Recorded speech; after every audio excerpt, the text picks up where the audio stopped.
It is the evening of the 27th of May 2017, and building contractors are finishing up for the day.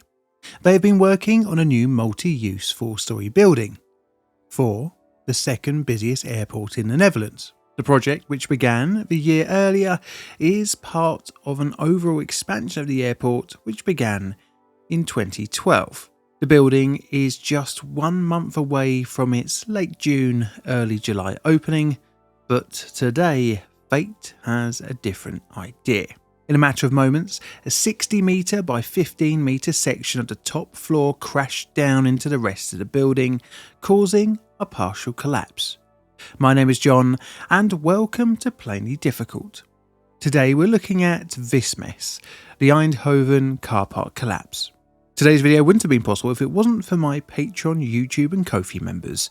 If you want early access to the channel's videos, then you can from just £1 per month. As always, the links will be in the pinned comment below.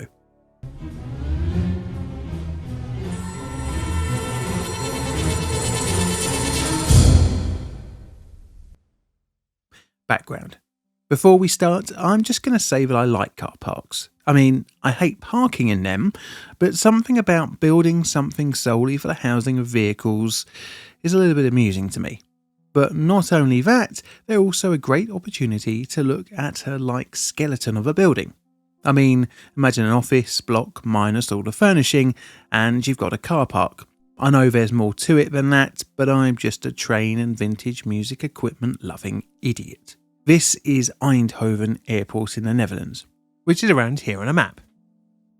Its history goes all the way back to its grass runway beginnings in 1932. Quickly, the site would see more and more military usage as tensions grew on the continent, as a certain country was looking like it was going to kick off again. Well, they would kick off again and quickly take over the Netherlands during the 7-day Battle of the Netherlands. The Germans would repurpose the airfield, pave its runway and build a few buildings for aircraft. I should say that battle took place in the Second World War. The airport would change hands again a few years later when US paratroopers landed. The Dutch would get their airport back and under their control in 1952, and it became a vital part of the Royal Netherlands Air Force. Its main use as a military base would change in the early 1980s when a passenger terminal was constructed. Passenger numbers would grow over the next couple of decades, welcoming such prestigious and high-end airlines as Wizz Air and Ryanair. The airport's management wanted to further improve its amenities in the mid-2010s. The plan was to repurpose the site of the P1 car park opposite the terminal.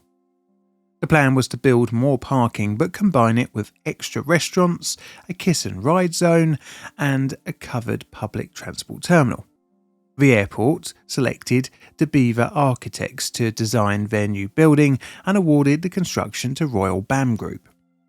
The building was intended to be as green as possible, ignoring the fact that it was to be built from concrete. But the building was to make use of a fairly new system for reducing its need for such concrete, and that is this stuff. The Bubbledeck. It's an interesting one as it lightens concrete slabs by using recycled spherical plastic balls to create voids within the slab.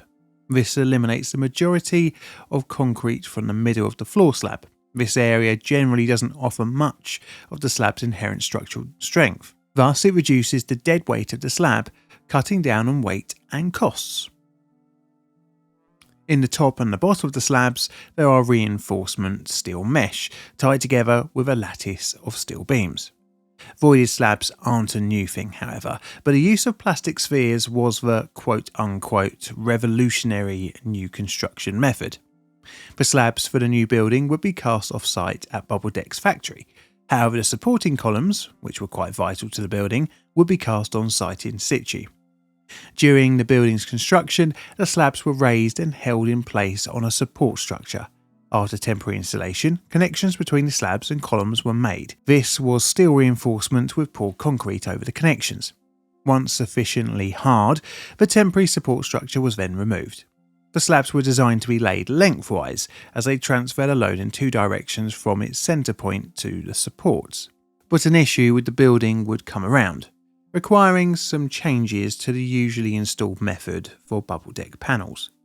In the car parking area, the distance between the supports was 15 metres.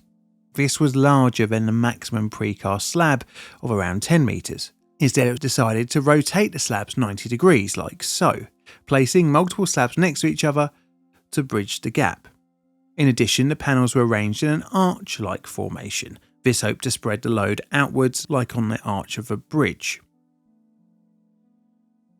The coupling between these slabs and redirected support bands had to be beefed up, as the now coupling reinforcement will be required to carry the full load, but we'll remember that little bit for later on. Interestingly, when the tender was bid on by Bubbledeck, they didn't highlight the non-standard installation method. You see, having the archway installation actually came with a slight benefit. That was that there was always going to be a plan to add an additional layer of concrete on top of each floor to allow for some shaping for rainwater runoff. But with this arch, this requirement was pretty much met without the need for the extra concrete layer. In doing so, again, saving weight and that precious, precious money. What a great workaround, you might say. The disaster. It is the 27th of May 2017, and the multi-use building is so very near completion. Work has just completed on the 4th floor, and the fit-out of the restaurants below was well underway. Opening is scheduled for around late June and early July. Workers in the 120 metre wide by 65 metre deep building are in the early evening packing up to go home. Close to 7 PM, some strange noises could be heard from the 4th floor. In just a matter of moments, a 60 metre by 15 metre section of the top floor crashed down into the lower floors. This caused the lower floors to then collapse themselves, smashing concrete, steel and other debris out into the surrounding area.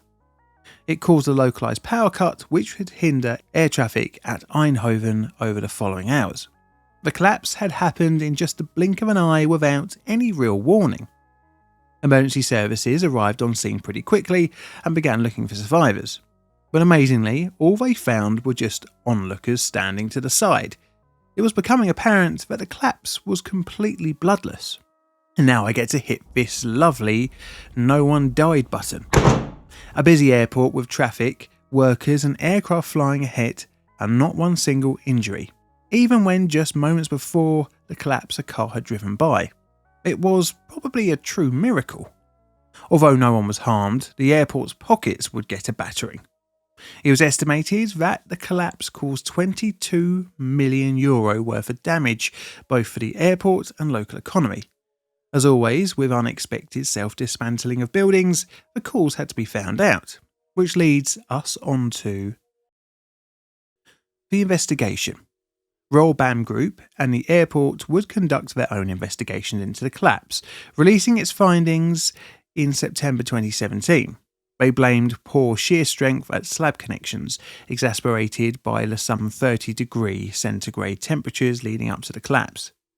But this cause did not mention the change to the as-intended installation of the slabs.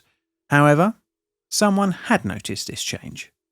Although the contractor had released their report, another very in-depth investigation would be launched by the Dutch Safety Board, who would come to a very different conclusion.